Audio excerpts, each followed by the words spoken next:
శ్రోతలందరికీ నమస్కారం. మన తెలుగు మన గర్వం పాడ్కాస్ట్కు స్వాగతం. ఈరోజు మనం మన అందరి హృదయాల్లో దేశభక్తి భావాన్ని బలంగా నాటిన ఒక అద్భుతమైన గేయం గురించి మాట్లాడుకుందాం. అదే మహాకవి గురజాడ అప్పారావు గారు రచించిన దేశభక్తి.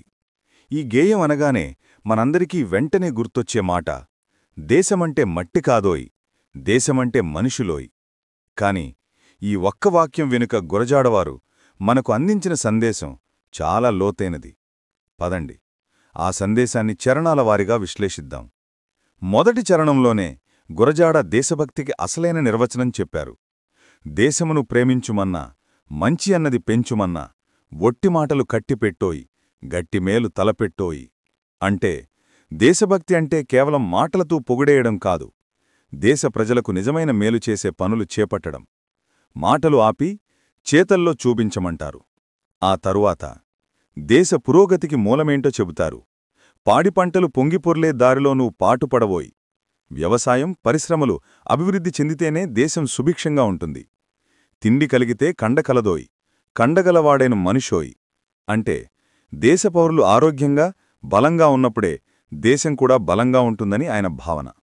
కేవలం ఆర్థిక ప్రగతి మాత్రమే కాదు, సామాజిక ఐక్యత కూడా ఎంతో ముఖ్యమని గురజాడ నొక్కి చెప్పారు. ఓర్వలేమి పిశాచి దేశం మోల్గులు పీల్చేసెనోయి, ఒరుల మేలుకు సంతసిస్తూ ఐకమత్యం నేర్చవోయి. అసూయనే దయ్యం దేశాన్ని నాశనం చేస్తుందని, ఇతరుల విజయాన్ని చూసి సంతోషిస్తూ ఐకమత్యంగా ఉండాలని హితవు పలికారు.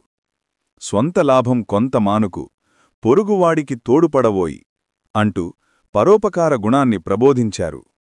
ఇక ఈ గేయానికే ప్రాణంలాంటి ఆ రెండు అద్భుతమైన వాక్యాలు దేశమంటే మట్టి కాదోయ్, దేశమంటే మనుషులోయ్. ఒక దేశమంటే కేవలం భూమి, సరిహద్దులు, పటాలు కాదు.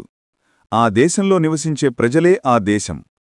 ప్రజలు సంతోషంగా, ఐక్యంగా, అభివృద్ధి పథంలో ఉన్నప్పుడే దేశం నిజంగా అభివృద్ధి చెందినట్లు.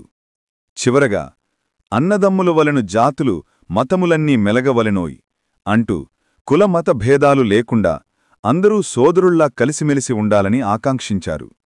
దేశం అనే గొప్ప వృక్షానికి ప్రేమ అనే పువ్వులు పూయాలని, ప్రజల చెమటతో తడిసి ధనమనే పంటలు పండాలని ఆయన కలగన్నారు.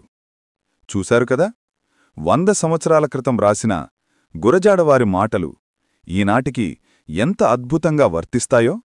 నిజమైన దేశభక్తి అంటే జెండా పట్టుకొని నినాదాలు చేయడం కాదు, తోటి మనిషికి సహాయం చేయడం, దేశభృద్ధిలో మన వంతు పాత్ర పోషించడం మరియు అందరినీ సమానంగా చూడడం.